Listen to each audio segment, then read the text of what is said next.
মানে বিজেপি দলৰ যিবিলাক নিষ্ঠাবান কৰ্মী সেই সকলো নিষ্ঠাবান কৰ্মী আৰু নেতাবিলাকে এফালৰ পৰা বিজেপি দল ত্যাগ কৰিব খুজিছে। মোটামুটি বিজেপি দল এতিয়া খালী হৈ যাব।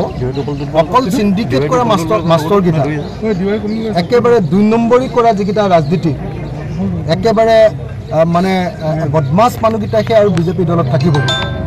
বাকী বিজেপি দলটো মোটামুটি খালী হৈ যাব। যিমানবিলাকে মানে আগৰ কংগ্ৰেছ দলৰ দুঃশাসনৰ কুশাসনৰ কংগ্ৰেছ দলৰ দুৰ্নীতিৰ বিৰুদ্ধে যিবিলাক মানুহে বিজেপি কৰিবলৈ আহিছিল, এটা আদৰ্শলৈ বিজেপি কৰিবলৈ আহিছিলে যে আমি দুৰ্নীতিৰ বিৰুদ্ধে যুদ্ধ কৰিম আৰু ভাৰতবৰ্ষত এটা নতুন ৰাজনৈতিক দলক শক্তিশালী কৰিম, কংগ্ৰেছৰ বিকল্প লাগে বুলি যিবিলাকে আহিছিলে। অথচ তাৰপাছত যেতিয়া বিজেপিয়ে শাসন কৰিলে আকৌ বিজেপিয়ে একেই কংগ্ৰেছতকৈ বেছি বেয়া কাম কৰিবলৈ আৰম্ভ কৰিলে। সেই কথাটোত যিবিলাকে অসন্তুষ্ট হৈছে সকলো বিজেপি কৰ্মীয়ে এতিয়া বিজেপি দল ত্যাগ কৰিবলৈ সাজু হৈছে। তাৰ ভিতৰত আপোনালোকে সকলোৱে জানে যে শিৱসাগৰ জিলাখনৰ বিজেপি দলৰ আটাইতকৈ প্ৰমিনেণ্ট যিজন লিডাৰ ডক্টৰ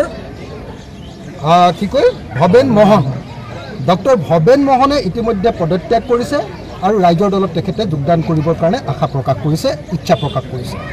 মই ভৱেন মোহন ডাঙৰীয়াক আমাৰ ৰাইজৰ দললৈ আদৰণি জনাইছোঁ। আনহাতে শদিয়া জিলাৰ বৰ্তমানৰ সভাপতি, প্ৰাক্তন সভাপতি আৰু মানে এতিয়া প্ৰাক্তন হ'ল, বৰ্তমানৰ সভাপতি আছিলে বিজেপি দলৰ বা শদিয়া জিলাৰ সভাপতি আৰু ধেমাজি জিলাৰ প্ৰভাৰী বিজেপি দলৰ যুধিষ্ঠিৰ গগৈ ডাঙৰীয়াই ইতিমধ্যে পদত্যাগ কৰিছে আৰু তেখেতে আমাক সাক্ষাৎ কৰি ইতিমধ্যে ৰাইজৰ দলত যোগদান কৰিবৰ কাৰণে সিদ্ধান্ত ঘোষণা কৰিছে। ডক্টৰ ভৱেন মোহন ডাঙৰীয়া, যুধিষ্ঠিৰ গগৈ ডাঙৰীয়াকে ধৰি এটা বিশাল বিজেপি দলৰ এটা বিশাল বাহিনী কেইদিনমানৰ ভিতৰতে, এই মাহটোৰ ভিতৰতে আমাৰ ৰাইজৰ দলত যোগদান কৰিব। আমিহে সময় দিব পৰা নাই বানপানীত লাগি থকাৰ কাৰণে। যেতিয়াই আমাৰ সময়টোৰ সুযোগটো আহিব সেইদিনা তেখেতসকলে যোগদান কৰিব। বানপানীটো অকণমান কমি ল'বলৈ দিছোঁ। এই সময়ত বানপানীৰ সময়ত বানপানীত আমি বেছিকৈ সময় দিব খুজিছোঁ।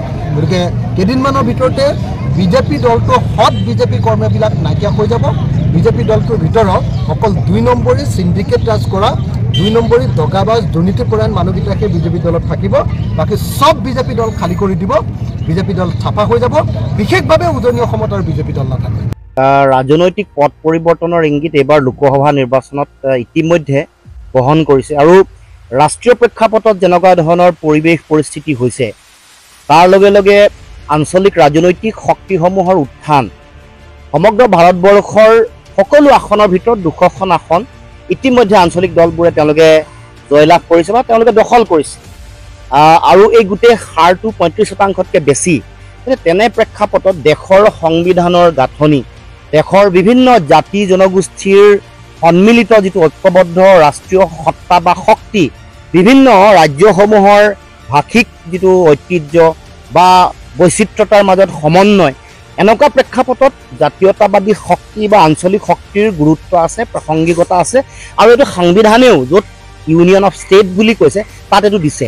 এই যিটো পাব লগা যিটো সুবিধা বা যিটো গুৰুত্ব আৰু ইমান বিশাল এখন দেশত যিটো আঞ্চলিক বৈষম্য, তাৰ লগে লগে বিভিন্ন ধৰণৰ ৰাজনৈতিক অৰ্থনৈতিক যিবোৰ অন্যায়, তাৰ মাজত আঞ্চলিক শক্তিৰ গুৰুত্ব দিনে দিনে বাঢ়িছে আৰু সেইকাৰণে আমি দেখিছোঁ যে এনেকুৱা ধৰণৰ বহু কথা চৰ্চা চলিছে, কিন্তু এতিয়াও তেনেকুৱা কোনো ধৰণৰ চূড়ান্ত আমি কথা আপোনালোকক ক'ব পৰা অৱস্থাত নাই। কিন্তু এটা কথা ঠিক যে আমি এই কথা বিশ্বাস কৰোঁ যে অসমৰ জাতীয় জীৱনৰ যিবোৰ মৌলিক সমস্যা, জাতীয় সমস্যা, এইবোৰ নিৰ্মূল কৰিবৰ কাৰণে মই ভাবোঁ যে অসমত জাতীয়তাবাদী শক্তিৰ প্ৰাসংগিকতা আছে। জাতীয়তাবাদৰ কোনো বিকল্প নাই আৰু প্ৰকৃত শুদ্ধ আপোচবিহীন স্বাভিমানী জাতীয়তাবাদেহে অসমৰ মানুহৰ ভৱিষ্যত সুৰক্ষিত কৰিব পাৰে, এইটো কথা বিশ্বাস কৰোঁ। আৰু সেইকাৰণে বহু ব্যক্তিৰ মাজত এই কথাবোৰ চৰ্চা হৈছে, বহুতে বিভিন্ন ধৰণে কোনোবাই ৰাজনৈতিক আশাবাদী পৰিৱেশলৈ মাজলৈ চাই আছে, বিভিন্ন ধৰণৰ সকলোৰে চিন্তা বেলেগ বেলেগ, সকলোৱে বিধায়ক হোৱাৰ আকাংক্ষা থাকে, কিছুমানে আদৰ্শগত যুঁজখনৰ কথা থাকে, কিছুমানে অসমৰ মানুহৰ অসমৰ জাতীয় যিটো জাতীয়তাবাদৰ চেতনা তাৰ ভৱিষ্যত সুৰক্ষিত হোৱাটো বিচাৰে, নিৰ্মাণ হোৱাটো বিচাৰে। গতিকে আদৰ্শগত চিন্তাৰে যিসকল পৰিচালিত, যিসকলে স্বাভিমানীয়ে অসমৰ মানুহৰ জাতীয় সত্তাক প্ৰতিনিধিত্ব কৰিব খোজে, নিশ্চিতভাৱে তেওঁলোক জাতীয়তাবাদী ধ্যান ধাৰণাৰ প্ৰতি আকৰ্ষিত হ'ব, আমাৰ দলৰ বা আঞ্চলিক দলসমূহৰ প্ৰতি আকৰ্ষিত হ'ব। মই আশাবাদী যে সেইসকল ব্যক্তি যিসকলে বিচাৰে নতুন অসমত ৰাজনৈতিক পথ পৰিৱৰ্তন বিচাৰে, যিসকলে যুঁজিব খোজে, যিসকলে জাতীয় সংগ্ৰামখন ৰাজনৈতিক সংগ্ৰামখন শক্তিশালী কৰিব খোজে, তেওঁলোক নিশ্চয় আহিব। সকলোৰে প্ৰতি আমাৰ বাট মুকলি আছে। বিজেপিৰ কেইবাগৰাকী শীৰ্ষ নেতাৰ খবৰ ওলাই আছে, বিজেপিৰ অশোক শৰ্মাৰ কথা ওলাইছে, ৰাজেন গোহাঁইৰ কথা ওলাইছে আৰু বিধায়কৰ পুত্ৰ এনেধৰণৰ কথাবোৰ ওলাইছে, কিমান সঁচা এইবোৰ কথা? চাওক, এতিয়া মই একো ক'ব পৰা অৱস্থাত নাই, কিন্তু এটা কথা ঠিক যে এনেকুৱা চিন্তা অসমত চলা আমি ইতিমধ্যে উমান পাইছোঁ, আমি দেখিছোঁ। আৰু এইটো স্বাভাৱিক, যিটো যিমান অন্যায় আৰু অত্যাচাৰ চলিছে আৰু দেশৰ সাংবিধানিক বিধি ব্যৱস্থাৰ প্ৰতি যিমান আক্ৰমণ আৰু ভয়াৱহতা আহিছে, তাৰ মাজত এনেকুৱা ধৰণৰ উত্থান হোৱাটো স্বাভাৱিক। আৰু মানুহৰ আপুনি সকলোৱে দেখিছে যে বিজেপিৰ যিসকলে অক্লান্ত শ্ৰম কৰি আদৰ্শত আপোচ নকৰাকৈ যিসকলে অতদিনে ত্যাগ কৰিলে, তেওঁলোকক একাষৰীয়া কৰি কিছুমান বাহিৰৰ পৰা অহা প্ৰাৰ্থীয়ে গোটেই বিজেপি দলটোকে হাইজেক কৰি লৈ গুচি গ'ল। তেনেকুৱা প্ৰেক্ষাপটত প্ৰকৃত নিস্বাৰ্থ আদৰ্শৰ প্ৰতি দায়বদ্ধ থকা যিসকল তেওঁলোকৰ দলীয় কৰ্মকৰ্তা আছে, তেওঁলোকে নিশ্চয় নতুন চিন্তা কৰিব। আৰু মই ভাবোঁ যে সকলোৱে অসমৰ সুৰক্ষিত ভৱিষ্যতৰ কাৰণে, জাতীয়তাবাদৰ সুৰক্ষিত ভৱিষ্যতৰ স্বাৰ্থত তেওঁলোকে এটা সঠিক আৰু শুদ্ধ সিদ্ধান্ত গ্ৰহণ কৰিব। বিজেপি নেতাৰ কথা পতাটো সঁচা নে?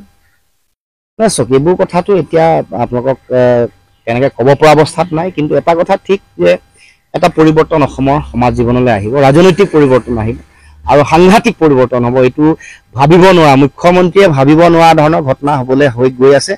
ভূমিকম্প তেনেকুৱা হ'ব আৰু মই আশাবাদী যে এই সময়ত আমি সেই যিবোৰ অন্যায়, অবিচাৰ, যিটো সস্তীয়া ৰাজনৈতিক সংস্কৃতিৰ আগমন আৰু গণতন্ত্ৰৰ সংবিধানৰ যিটো সংকট, তাৰ বিৰুদ্ধে আমি সকলোৱে যুঁজিব লাগে, একেলগে যুঁজিব লাগে।